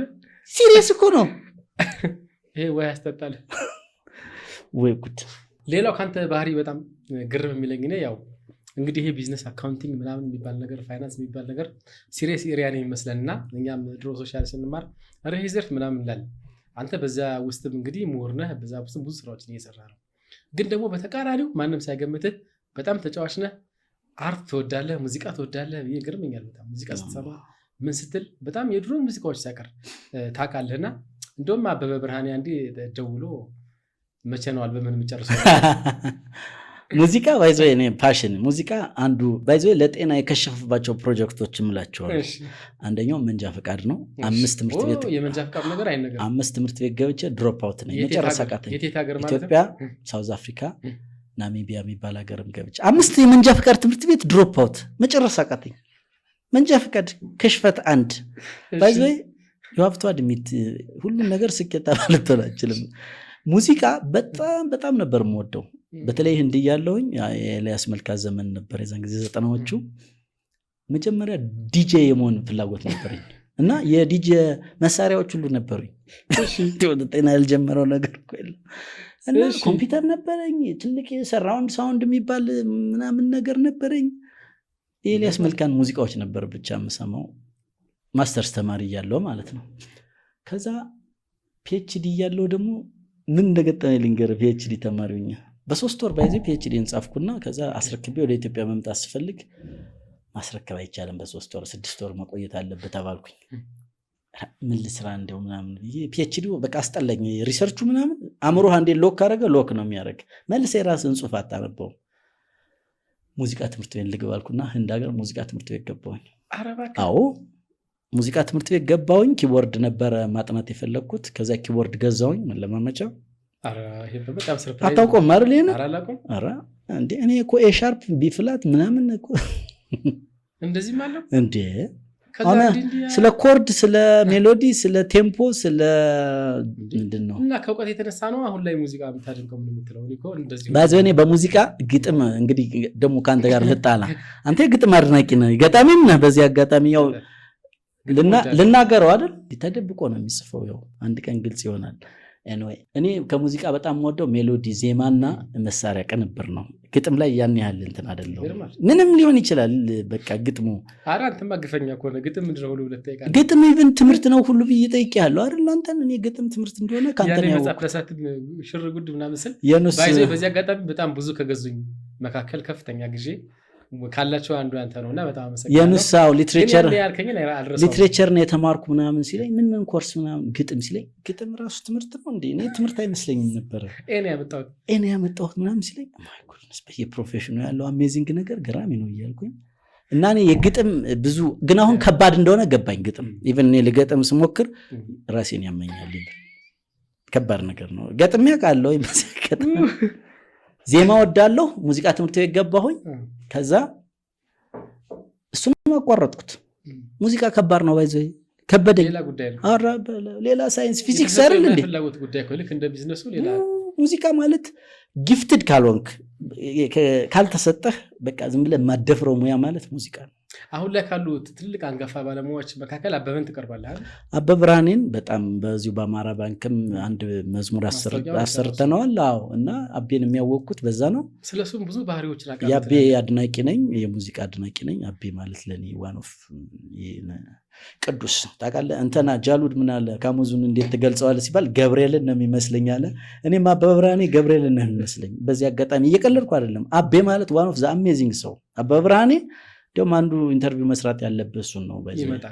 ወደ 15 አቤ ጋር የአማራን ባንክ መዝሙር ሳሰራ 4 ቀን ምናምን ውዬ አድሬያለሁ ከሱ ጋርና 15 የሚገርሙኝ አበበ ብርሃኔ ኳሊቲዎች ብዬ ጽፌው ነበር። ጠፋኝ እንጂ አበበ ብርሃኔ ገራሚ ጊፍት ምን እንደሆነ እውቀት፣ ጥበብ፣ መገለጥ ምን እንደሆነ አበበ ብርሃኔ ጋር ታየዋለህ። በቃ እንዳለ ልክ አሁን ሀሳብ ስትነግረው አቤ ጋር ቁጭ ብለህ ስትዋራው ስለ አክሲዮንም ስለ ሪሌሽንሺፕ ስለምንም ነገር አውራው ይሰማና ኪቦርድ ይወጣና በቃ ዜማ ያደርገዋል። ምን አይነት ተሰጥኦ ነው! ምን አይነት ጉሮሮ ነው! በጣም ይገርማል። እና እኔ አሁን አቤን አክብሬ ሙዚቃን ላልደፍር ማሪ ብዬ ተውኩ። ሙዚቃ ለምን ተወጣም ያምራል እንዴ? እንጂ እኔ እኮ ባይዘው ታዋቂ ዘፋኝ ወይም አቀናባሪ ምናምን እንደኔ ኤልያስ መልካ መሆን ኢቭን ኤልያስ መልካን በዚህ አጋጣሚ ልንገር እንዳገር እያለሁኝ በጣም ስለማደንቀው ኤልያስ መልካ የት ነው ብዬ ቦሌ እንደመጣሁኝ ኢትዮጵያ እንደመጣሁኝ ኤልያስ መልካን ፈልጌዋለሁ። ከዛ የት ሄድኩ መሰለ? መርካቶ ሄድኩኝ። ኤሌክትራ ሙዚቃ ቤት ሄድኩኝ። የኤልያስ መልካን ስቱዲዮ ንገሩኝ አልኩ። ኧረ ምን ልዘፍን ነው ምናምን አሉኝ። አናውቀውም አሉኝ። ከዛ አምባሰል ሙዚቃ ቤት የሚባል ነበር እዛ ጎጃም በረንዳ ታውቀዋለህ? እዛ ጀስት ጠይቅ እንትቆኒ የፕሮቴስታንት ዘማሪ ነህ አለኝ። ኧረ አይደለሁም አልኩት። ልዘመን ከዛ ኤልያስ መልካ የት ነው ያለው? ሬድዋን ህንፃ ቦሌ ነው ያለው አሉኝ። ሄድኩኝ ሬድዋን ህንፃ ጊፍት ልሰጠው ነው ሄድኩኝ። ዋው ኤልያስ መልካ ዝዋን ኦፍ ሌላ እንዳልኩ ገብርኤል በቃ ምን እንዴት አገኘው? ምን ከዛ ጣረ መች እንዴ ዘፋኞች አሉ ብሎ ጥበቃው በቃ አላስገባኛለ። ኤልያስ መልካን በቃ ለማድነቅና ለማየት ኤልያስ መልካን ለማየት በጣም ከባድ። ግን ያዘጋጀለት ጊፍት ምን ነበር? አይ የሆነ አበባ ነው ያዝኩኝ። ኢምፓክት አበባ? አዎ በቃ አበባ ነው ሰጠው። አድናቂ ነኝ በቃ አንተ you are ምንድነው you are a blessing to this country ምናምን ለማለት ነበር።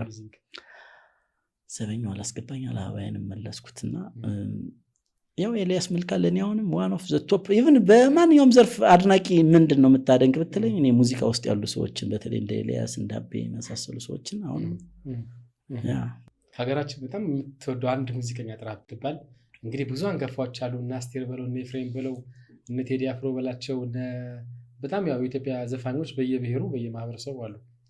የማን አድናቂ ነህ?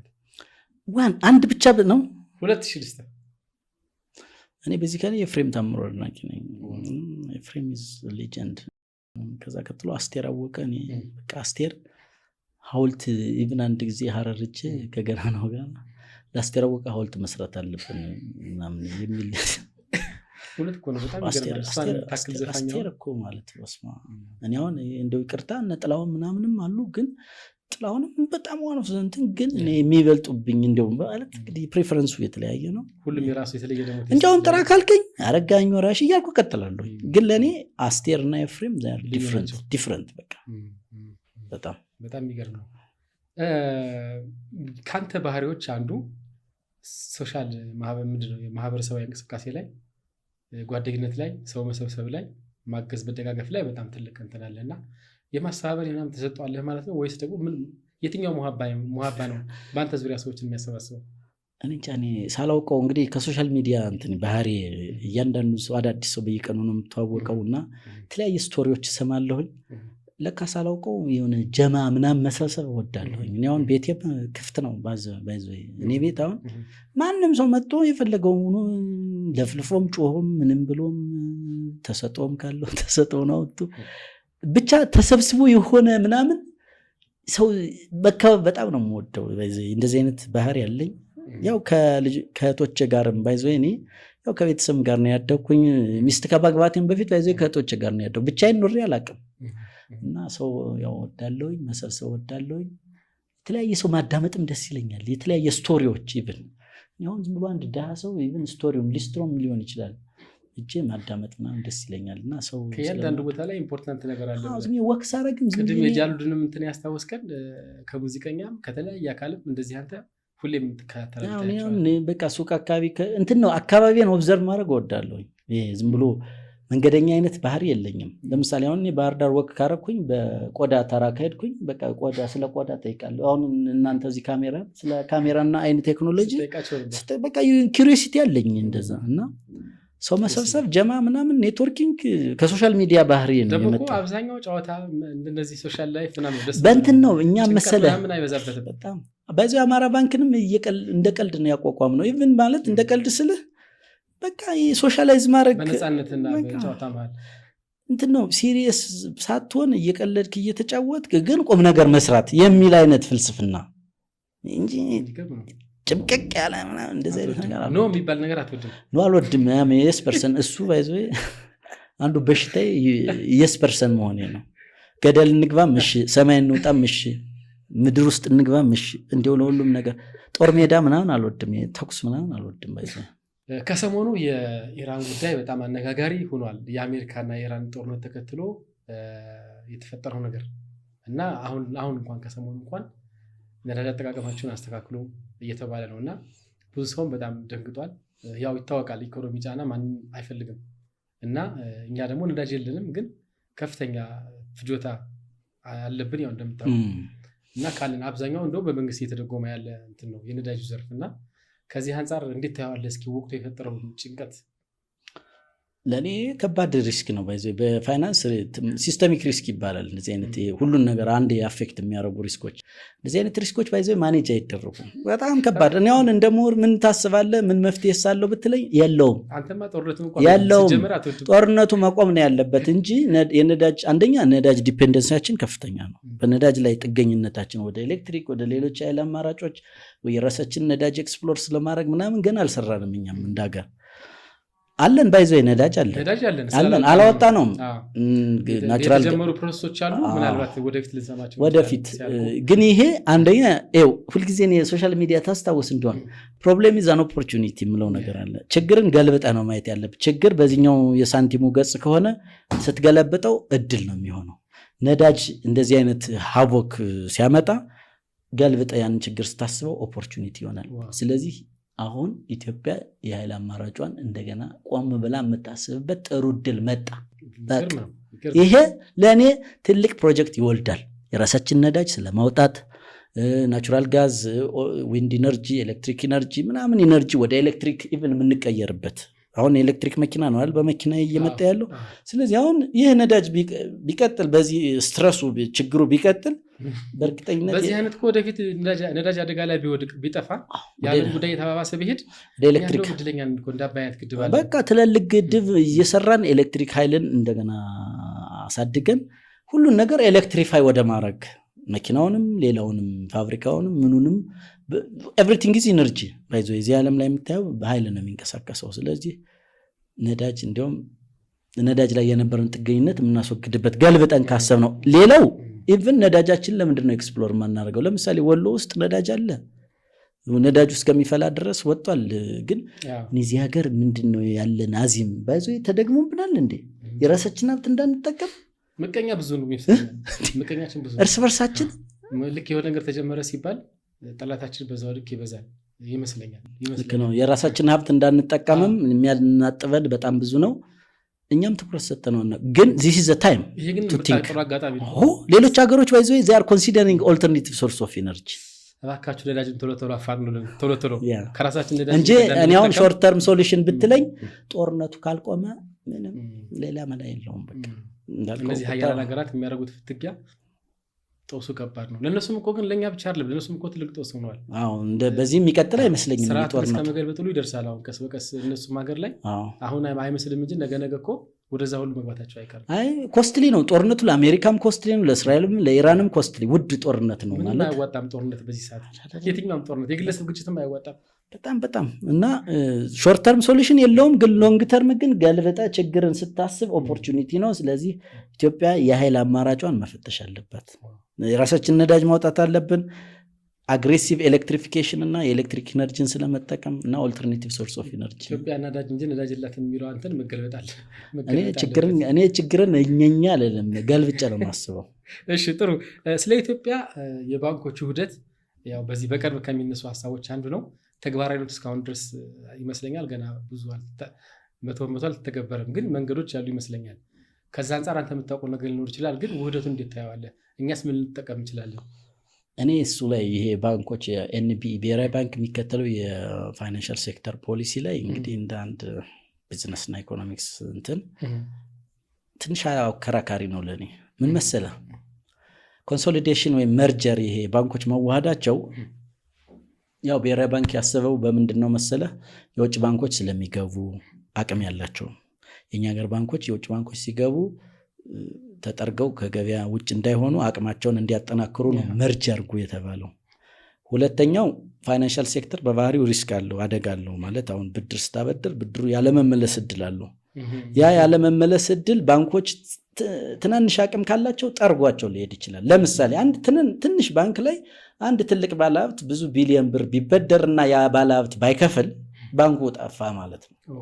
ለዛ ነው ያንን ከብድር አለመከፈል ጋር እና ከውጭ ምንዛሬ ከሊኩዊዲቲ ከብዙ አይነት ሪስኮች የሚመጣውን አደጋ የመሸከም አቅማቸው ከፍ እንዲል ነው። ቤዚካሊ ባንኮች ትልቅ አቅም እንዲኖራቸው ብሔራዊ ባንክ የሚያስገድደው ከሪስክ አንጻር ትክክል ነው።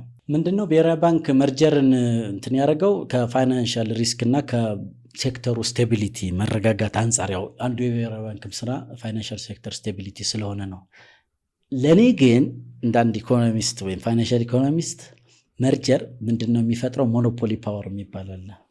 ጥቂት ባንኮች ሲኖሩ ኮንሱመሩ ይጎዳል ብዬ ነው የማምነው። ኮንሱመሩ ማለት የባንክ ተጠቃሚው ሉክ ለምሳሌ አንድ ሬስቶራንት ቢኖር ነው ወይስ ብዙ ሬስቶራንት ቢኖር ተጠቃሚው ወይም ተመጋቢው ማህበረሰብ ጥቅም የሚያገኘው? ሲምፕል ጥያቄ። ብዙ አቅም ከሌላቸውስ ማለት ነው እነዛ ሬስቶራንቶች መርጅ አድርገው የተሻለ ሰርቪስ እንደዛ ልክና፣ ግን ብዙ አቅም ያላቸው ተፎካካሪ ሬስቶራንቶች ካሉ ተጠቃሚው አማርጦ ይበላል ማለት ነው። በባንኪንግም እንደዛ ነው። ለምሳሌ ብዙ ባንኮች መኖራቸው ኮምፒቲሽን መኖሩ ብር አስቀማጩ የተሻለ ወለድ የሚከፍለው ላይ ይሄዳል። ተበዳሪው ደግሞ በፍጥነት የሚያበድረው በርካሽ ወለድ የሚያበድረው ላይ አማርጦ እንደሚሄኑ ይሄዳል። ስለዚህ ባንኮች መርጅ ማድረጋቸው ሴክተሩን ስቴብል ከማድረግ የውጭ ባንኮች ሲገቡ እንዳይወዛወዝ ከማድረግ እና ሪስክን ከመቀነስ አንጻር ጥቅም ቢኖረውም ኮምፒቲሽንን ፉክክርን ግን ይጎዳል። ፉክክር ደግሞ ከሌለ ሞኖፖሊ ወይም ብቸኛ ባንኮች ጥቂት ይሆናሉና ተጠቃሚውን ሊጎዱት ይችላሉ የሚል ክርክር አለኝ። ባጭሩ ፖሊሲው ጥቅምም አለው ጉዳትም አለው። እንግዲህ እንደ አይዲዮሎጂ እንደ ፍልስፍና ነው። እኔ አሁን ኮምፒቲሽንን ወይም ፉክክርን የሚጎዳ ፖሊሲ ተጠቃሚውን ይጎዳል። ለምሳሌ አሁን ከረንትሊ 30 ምናምን ባንኮች ናቸው ያሉት። እነዚህ ወደ 6 ባንኮች እንዲያንሱ ነው ቤዚክሊ ሐሳቡ። 6 ትላልቅ ባንኮች እንዲኖሩ ነው የሚፈልግ። ግን የባንኮች ቁጥር ባነሰ ቁጥር ባንኮች በተጠቃሚው ላይ የመተበት አቅማቸው ከፍ ይላል። ብቸኛ አቅራቢ ይሆናሉ። ለምሳሌ ሉካት አየር መንገድ ብቸኛ ነው።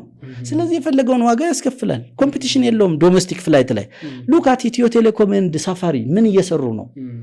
ኦልሞስት ብቸኛ ናቸው። ሞኖፖሊ ማለት እኮ ብቸኛ አቅራቢ። ስለዚህ ዳታ ወራዊ አንሊሚትድ ዳታ 1800 ብር አስገብቼዋለሁ አለ ኢትዮ ቴሌኮም። ምን አማራጭ አለን? እንገዛለን። ፉክክር ካለ ግን ዋጋ ይቀንሳል። ስለዚህ የባንኮች መርጅ ማድረግ ለእኔ ጉዳትም አለው ጥቅም እንዳለው ሁሉ እና እኔ ፊዚካሊ የመርጀር ብዙ አድናቂ አይደለሁም። ልክም ነው ብዬ አላስብም። ያከራክራል። ግን ይሄ ብሔራዊ ባንክ የራሱ ፖሊሲ ስታንስ ነው። በዚህ ጉዳይ ላይ ቲንክ ሀሳብም ጽፌ ያውቃለሁ መሰለኝ ድሮ። መርጅ ማድረጉ ሞኖፖሊ ፓወር ይፈጥራል። ከኮምፒቲሽን አንጻር ልክ አይደለም። ኮንሱመሩን ይጎዳል። ጥቂት ካፒታሊስቶች ይፈጥራል። ያ ደግሞ ያሉትን ነገር ትቀበላለህ ወይ ትበላለህ ወይ አትበላም ነው ጉዳዩ። ይገርማል። ስለ ኢትዮጵያ አክሲዮን ገበያ፣ ስለ ፋይናንስ ማርኬቱ እድገት ምን ትላለህ? ባይዘይ አንዱ በጣም አሁን ሪፎርም ገቨርንመንት እንግዲህ ለውጡ መንግስት አንዱ ካመጣቸው ትልቅ ለውጥ አንጻር አጠቃላይ ኢኮኖሚክ ፖሊሲው እና ሊበራላይዜሽኑ በሀገሪቱ ላይ ትልቅ ያው በክላስሩም ስንማረው የነበረው ፒውር ካፒታሊዝም በተግባር እየወረደ ያለበት ሁኔታ ነው ያለው። እስካሁን የኢትዮጵያ ኢኮኖሚ ወይም የኢትዮጵያ መንግስት በአብዛኛው ሲከተለው የነበረው ስቴት ሌድ ወይም የዴቨሎፕመንታል ስቴት ልማታዊ መንግስት ምናምን የሚባል አይዲዮሎጂ ነበር። የመንግስት አቅም ትልቅ፣ ፕራይቬት ሴክተሩ ደካማ ሆኖ ይመራል የሚል እንትን ነበር። አሁን ግን ወደ ፕራይቬት ሴክተር ወደ ፒውር ካፒታሊዝም ኢኮኖሚው እየመጣ ነው። ይሄ ትልቅ ምርታ ነው። ግን ስቲል በተቃራኒው ደግሞ ኢቭን የኢትዮጵያ መንግስት ያለው ኢንቨስትመንት እየጨመረ ነው። የኢትዮጵያን ኢንቨስትመንት ሆልዲንግ የሚባል አለ። እሱም ኢቭን አቅሙ እየፈረጠመ ነው። ዞሮ ዞሮ በካፒታሊዝም መነጽር ብዙ ሪፎርሞች ተወስደዋል። ለምሳሌ የውጭ ባንኮች እንዲገቡ መፈቀዱ በጣም ትልቅ ነገር ነው። ለምን ካልከኝ የኢትዮጵያ ባንኮች ብዙ አያበድሩም ወይም መርጠው ነው የሚያበድሩት። የውጭ ባንኮች ከገቡ ግን ፉክክሩ ስለሚጨምር ለኮንሱመሩ ዞት የሚመጣ ቤኔፊት አለ። ሌላው በጣም ስዊፒንግ ብሔራዊ ባንክ የወሰዳቸው የፖሊሲ እርምጃዎች ለምሳሌ ምንዛሬውን የዶላር የብር ምንዛሬውን በገበያ መሰረት እንዲያደርግ ማድረጉ that is one of the biggest reform እዚህ ሀገር ውስጥ ከተደረጉት። ዶላር እንዴት ታንቆ ነበር የነበረው። ይሄ ደግሞ ልክ አይደለም ተብሎ በኢኮኖሚክስ በጣም ብዙ ጊዜ ተተችቷል። አሁን በገበያ ይወሰን የብርና የዶላር ምንዛሬ በቃ ገበያ ነው የሚወስነው። ወደ ገበያ ወጣው። አሁን ስቴብል እያደረገ ነው። ዶላር ወደ 150 ምናምን አካባቢ ደርሷል። በኦፊሻል ማርኬት ስቴብል እያደረገ ነው። ኢቭን ብሔራዊ ባንክ ኢንጀክት ስለሚያደርግ ብላክ ማርኬቱንም እየቀነሰው ነው። ዋን ኦፍ ባይዘ ድፍረት የተሞላበት እርምጃ በአይኤምኤፍ እና ወርልድ ባንክ ሰፖርትድ የሆነ ፕሮግራም። ሌላው የኢትዮጵያ ካፒታል ገበያ መፈጠሩ ዋን ኦፍ አናዘር ሪቮሉሽን ኢትዮጵያ ውስጥ ባንክ ብቻ አይደለም ከዚህ በኋላ ገንዘብ የምታገኘው። ብድር ስትፈልግ ካፒታል ማርኬት ሄደህ ቦንድ ኢሹ ማድረግ ትችላለህ። ሾርት ተርም ኢንስትሩመንቶች መበደር ትችላለህ። አክሲዮን መሸጥ ትችላለህ በቀላሉ።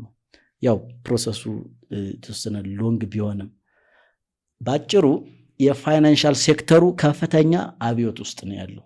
የፋይናንስ ዘርፉ ባንክም በለው ካፒታል ማርኬት ከፍተኛ ለውጥና ሪፎርም እየተወሰደ ነው። እርግጠኛውን የምነግር ፋይናንሻል ሴክተሩ ሲንቀሳቀስ ኢኮኖሚ ይንቀሳቀሳል። ቢኮዝ ፋይናንስ ማለት ኢንጂን ማለት ነው። ሞተር መኪና ያለ ሞተር አይንቀሳቀስም። ያለ ብር የሚንቀሳቀስ ኢኮኖሚ የለም። የፋይናንስ ሴክተሩ ሲደክም ኢኮኖሚው ይደክማል። ኢኮኖሚው ሲደክም ምንድን ነው የሚፈጠረው? ባይዞ እኔ አንድ ሃይፖቴሲስ አለኝ። እንግዲህ ዋር ኢዝ ኮዝድ ባይ ፖቨርቲ፣ ጦርነት በድህነት ነው የሚከሰተው። ባይዞ አሁን እኛ ሀገር ውስጥ የምታዩት ምስቅልቅል ጦርነት በዚህ ለኔ የሃይማኖት የብሔር ምናምን ዚያር እንትን ናቸው፣ ሽፋን ናቸው። ቤዚክሊ ዋናው ፋንዳሜንታል ጦርነት ውስጥ የሚከተን ድህነትና የሀብት ፍትሃዊ ያልሆነ የሀብት ክፍፍል ነው። ጦርነት እና ድህነትና ደግሞ እንትን ኢኮኖሚው ድራይቭ የሚደረገው በፋይናንሻል ሴክተር ነው። ስለዚህ ቀጥተኛ ግንኙነት ነው ያለው። የፋይናንስ ዘርፉ ኢኮኖሚውን ያሳድገዋል። ኢኮኖሚው ካደገ ሀገሪቱ ትረጋጋለች። ብሔር፣ ጎሳ፣ ዚስ፣ ሃይማኖት፣ ዛት ምናምን ምንለው ጅንጃንካ የመጋጫ ወይም የጦርነት ምንጭ ሊሆን አይችልም። ባይዞ የምትበላው ስታጣ ነው የምትጣለው እንጂ አንተም ከበላህ እኔም ከበላሁ and if we enjoy life we'll be brothers። እኔ እንደዛ ነው የማስበው። እና ኢትዮጵያ መንግስት በፋይናንሻል ሴክተሩ ላይ ከፍተኛ ሪፎርም እያካሄደ ነው። ለዚህ እኔ አድናቆታለኝ። የምር በትክክል ክላስሩም ላይ የምናስተምረው ፋይናንስ መሬት እየወረደ ነው። እስካሁን አሜሪካ ስቶክ ማርኬት ወይም ኒውዮርክ ስቶክ ማርኬት እንዲህ እያልን ስለነ አፕል ስለነ ቴስላ ምናምን ነው የምናወራው። አሁን ግን ስለነ ዳሽንና አዋሽ ባንክ አክሲዮን ወጣ ወረደ ስንል እንውላለን ማለት ነው። ይሄ ለእኔ ፕሮፌሽን ለፋይናንስ ለሚባለው ፕሮፌሽን እንደገና መወለድ ነው የምለው እና እኔ በጣም ትልቅ አድናቆት አለኝ። እንዲሁም ሀገሪቱ ተረጋግታ ከጦርነት ከምናምን ወጣ ወደ ትክክለኛ የኢኮኖሚክ ፓዝ ብንገባ ኢትዮጵያ ያው ብዙ ጊዜ እንደሚባለው ትልቅ ሀገር ነው። 130 ሚሊዮን ብዙ ሀብት ያለው በምስራቅ አፍሪካም በአፍሪካም ተጽዕኖ ፈጣሪ የሆነ ሀገር ነው። ደግሞ one of the blessed land by the way እንዳገር እግዚአብሔር የባረካት ሀገር ናት። በጣም ብዙ ቅዱሳንም ያለበት ሀገር ነው። የሀገር by the way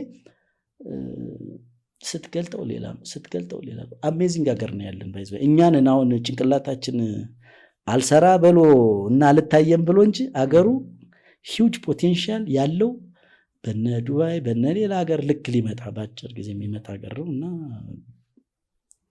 ደግኩን እንግዲህ የመጨረሻ ሀሳብ ብናነሳው ደስ የሚለኝ ኤአይ ነው። ከኤአይ ጋር ቀደም ብለው እንደው ሪሌሽን ከጀመሩ ሰዎች መካከል አንዱ አንተ ነህ እና እኔ እንደው መሸቢያው ከበጎልጎል ስለማታርፍ ገና መጣ ምናምን ሲባል አካባቢ ቀድመህ ትጠቀም ነበርና አንዳንድ ሀሳቦችንም ታጋራ ነበር። አሁን ላይ ምናልባት እንግዲህ ባለችው ሂደት ላይ ኤአይ ምን ላይ ደረሰ?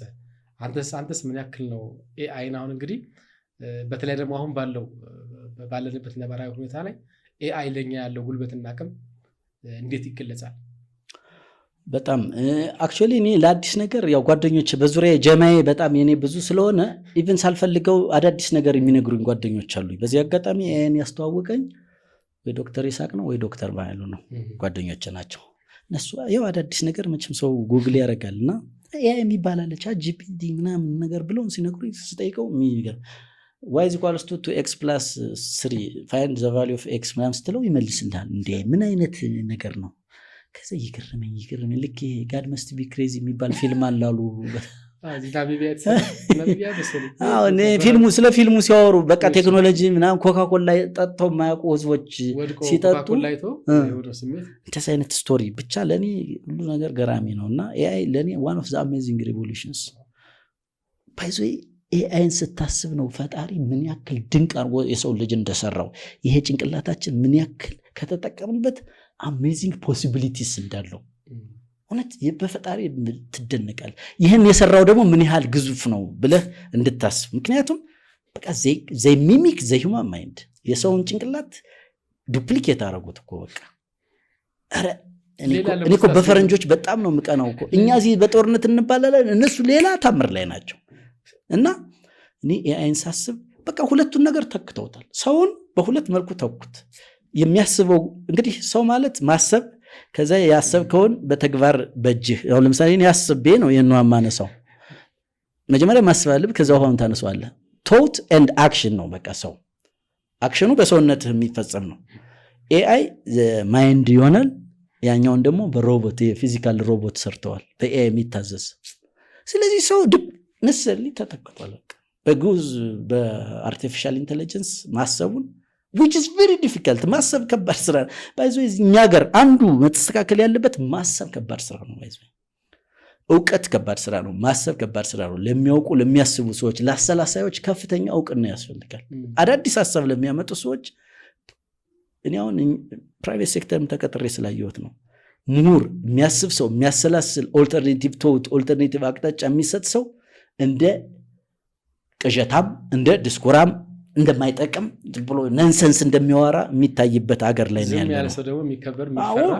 በቃ እንደዚህ ነው የሚባል ሀገር የሚቀየረው በሐሳብ ነው ግድ የለህም አውጡት በቃ ማራዋንክ ነው ቶሎ እናውጣው ሐሳባችን እናውጣውና AI is one of the amazing revolution እኔ አሁን AI እንደ ስጋ ተቋሞቻችን ገና ወደ AI ያው ብዙ አልተዋወቁም መምጣት ግን አለባቸው እኔ አሁን ያው ኢትዮጵያ ውስጥ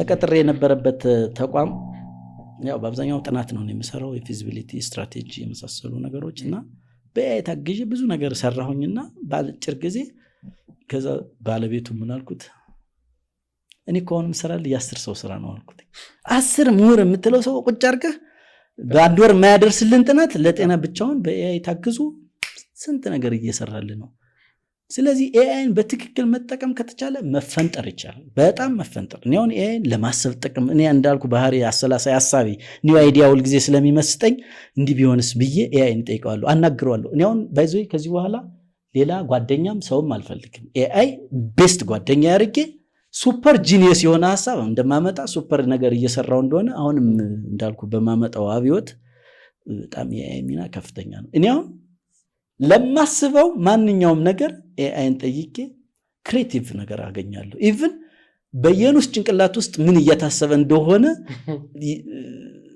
አስገብቼ የኑስን ኢቭን ሳክስ ከማድረግ ድረስ አደረሃል AI is amazing by the way እና ለኔ በጣም one of the biggest ሪቮሉሽን እንደ ትሬት አላየውም AI እንደ ኦፖርቹኒቲ ማለት አሁን ብዙ ሰው ስራችን ያሳጣናል ምናምን ዝም ብለህ ከተኛ ነው ስራን የምታጣው እንጂ AI ለማወቅና እንትን ለማወቅ በAI ብዙ ነገሮችን አምርቶ መሸጥ የተቻለ ነው እንግዲህ ራስን እያስፈነጠርከው በዚህ አጋጣሚ ማሳሰቢያ ለሁሉም ኢትዮጵያውያን እና ወደፊት ስራ ለምትፈልጉም ሰዎች ኢቭን ስራ ላይም ላላችሁ ሰዎች አሁን ያለነው አራተኛው ሪቮሉሽን ላይ ነን ዘ ዲጂታል ሪቮሉሽን ኤክስትሪምሊ ዓለም ዲስራፕት የተደረገበት ወቅት ላይ ነን ከAI እና ከቴክኖሎጂ ከአይቲ ርቄ በክላሰርና በወረቀት እየሰራው ስራ አገኛለሁ ኖራለሁ ምናምን እቀጥላለሁ እንዳታስቡት በማንኛውም ፕሮፌሽን በአካውንቲንግም በሚዲያም ሚዲያ is disrupted already ህክምና is disrupted በAI እየታከመ ነው ሰው ድራይቪንግ is disrupted ነው መንጃ ፈቃድ የለኝም አልፈልግም ከዚህ በኋላ ሰልፍ ድራይቪንግ ካር ይመጣል በቃ የዛን ጊዜ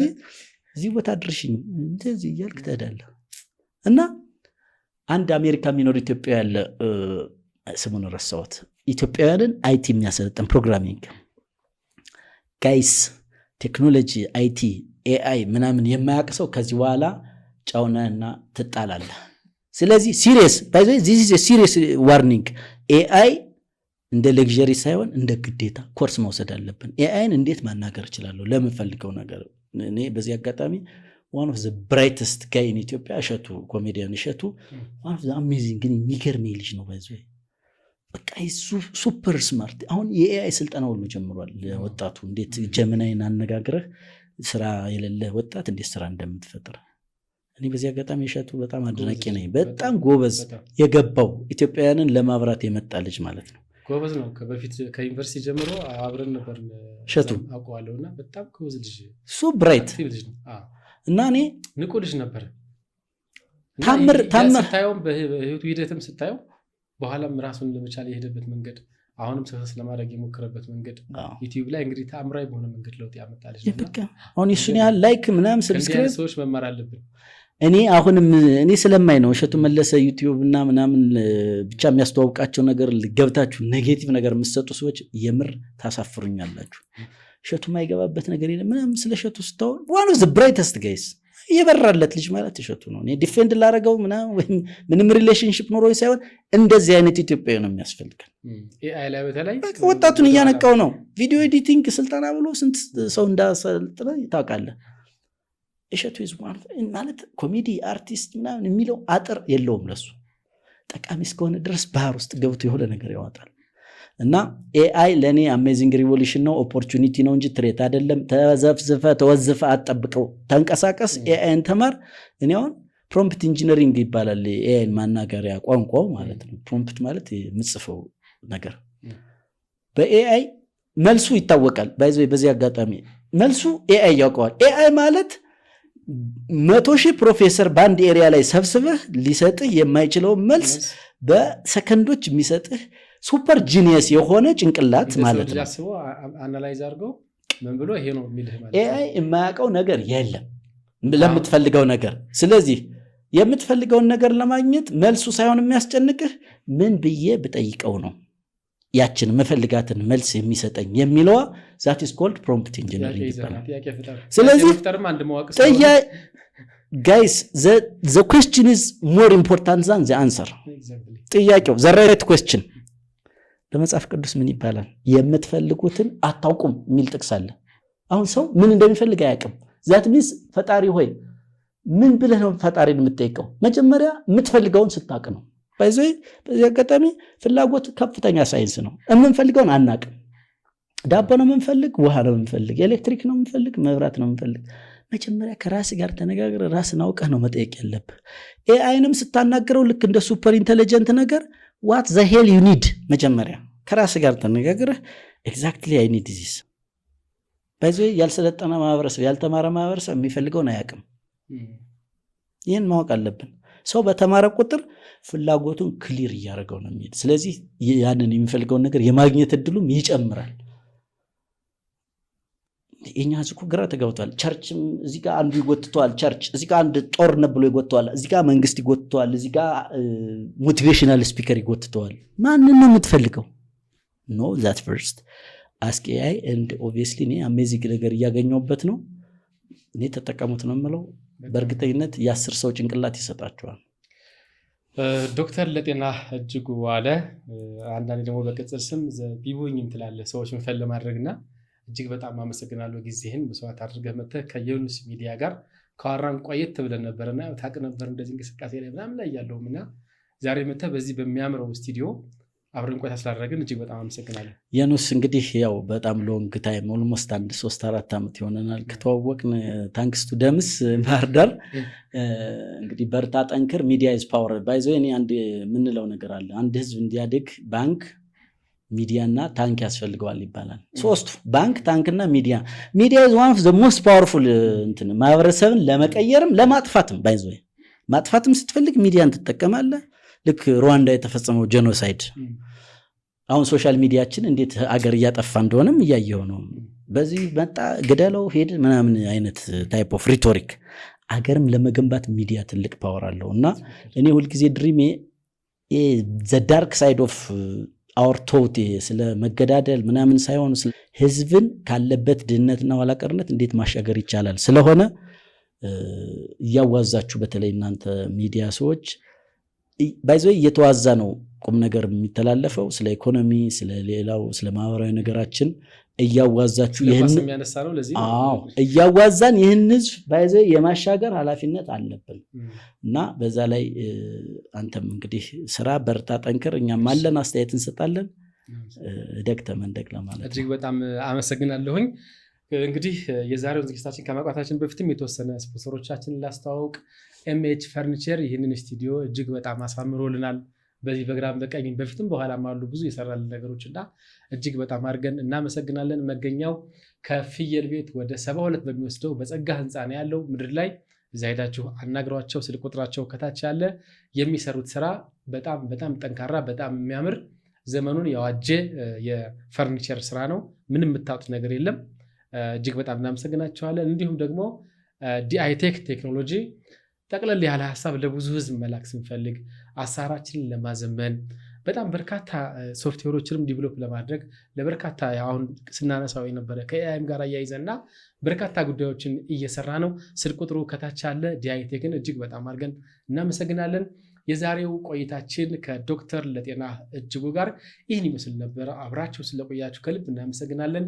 የኑስ ሚዲያ ጥሩ ጥሩ ሰዎችን እያመጣ ከእናንተ ጋር ቆይታ እንዲያደርግ ላይክ፣ ሼር፣ ሰብስክራይብ ማድረጋችሁን አትርሱ። በያላችሁበት መልካም ጊዜ ይሁንልን።